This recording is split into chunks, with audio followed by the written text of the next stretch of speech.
Super fast DIY and a P3 gauge on a Mark 7. We're gonna be putting this gauge in this vent. An important tool you're gonna want for this DIY is gonna be a trim tool. We sell both these, a plastic one, metal one. This one's much stronger, more better.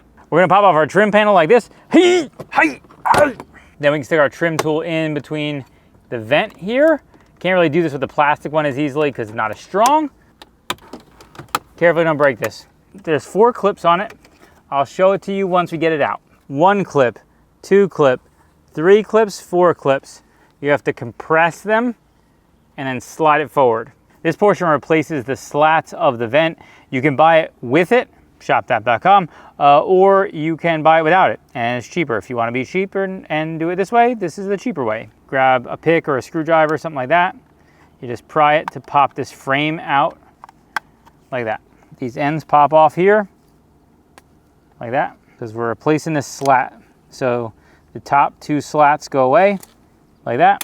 You can save them, but let's be honest, you're gonna put them in a box and then forget it's in your garage, and you're gonna pretty much trade the car in with the gauge in because you lost the vents. Tabs there and there, they go in the holes there and there. Bada bing, bada boom.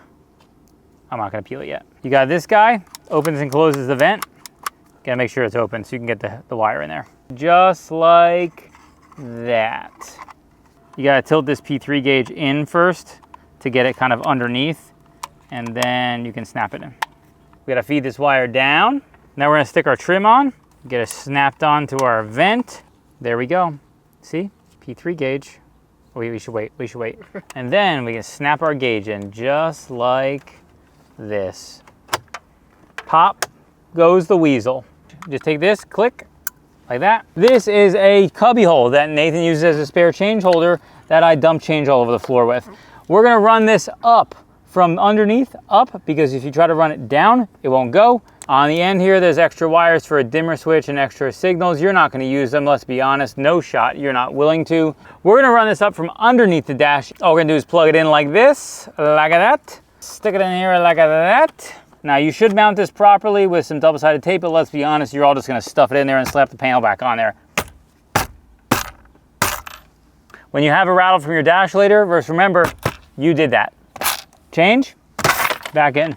Last thing we're gonna do is plug it in just like so, and we're done. Feed that excess wire just right on up there.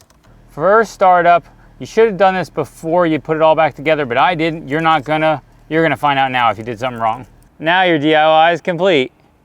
You can take your pieces and put them in your box where you're gonna lose them in your garage. And if you need one of these tools, shoptap.com, where you can get a gauge too. Shoptap.com, Volkswagen Audi parts, buy them now.